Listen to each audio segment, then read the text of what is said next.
पुराने समय में धमा चौकड़ीगढ़ नाम का राज्य था। वहाँ के राजा थे राजा झक्कू सिंह, जो हर छोटी बात में शंका कर लेते। उनका मंत्री था पंडित हरिराम। इसकी पत्नी गांव में सब प्यार से बुढ़िया हरिबाई कहकर बुलाते। राज्य का सेनापति था वीर बहादुर, जो बहुत ईमानदार। पर राजा को हमेशा लगता था कि सेनापति कुछ न कुछ छुपा रहा। एक दिन सुबह सुबह राजा ने सुना कि सेनापति को मंत्री की बुढ़िया के घर के पास देखा गया। राजा चौंक गए। हम लगता है कोई बड़ा राज पकड़ा गया। उन्होंने तुरंत मंत्री को बुलाया। पंडित हरिराम आते ही रोने, महाराज मेरी बुढ़िया कहीं गायब है, सुबह से ढूंढ रहा हूँ। राजा अब और भी ज्यादा शंका में। उन्होंने सेनापति को भी बुलाया। सेनापति डरते डरते बोले, महाराज मैं तो बस बुढ़िया हरिबाई को लेकर।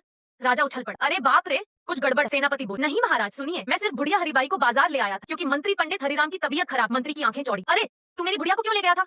सेनापति सक पका, तू मेरी बुढ़िया को क्यों ले गया था? सेनापति सक पका, महाराज बुढ़िया हरिबाई ने खुद कहा कि उन्हें सब्जी लानी और मंत्री जी आराम कर रहे। राजा शंका में बोले, तो तुम दोनों को साथ किसने देखा? तभी राजमहल की पहरेदार आया और बोला, महाराज लोग झगड़ा इसीलिए कर रहे हैं क्योंकि सबने समझा कि सेनापति कुछ राज छुपा रहा है, लेकिन असल में तो वह बुढ़िया हरिबाई की सब्जियों की टोकरी उठाकर चल रहा था। पूरा दरबार हंस हंसकर जमीन पर गिर पड़ा। मंत्री बोला, तो मेरी बुढ़िया के गायब होने का मतलब? वह तो बाजार घूम रही थी। सेनापति शर्माते हुए, जी और सब्जी के पैसे भी मैंने दिए थे। राजा मुस्कुरा, तो असली सच ये है कि तू बहादुर होने के साथ साथ मददगार भी है। तभी मंत्री, साहब कल से मेरी बुढ़िया को मत ले जाना, वह घर पर ही खूब घूम लेगी। सब फिर जोर से हंस पड़े और उस दिन से राजा झक्कू सिंह के राज में यह कहावत मशहूर हो गई, धमा चौकड़ी गढ़ में गड़बड़ तभी होती है जब बुढ़िया सब्जी लेने निकली।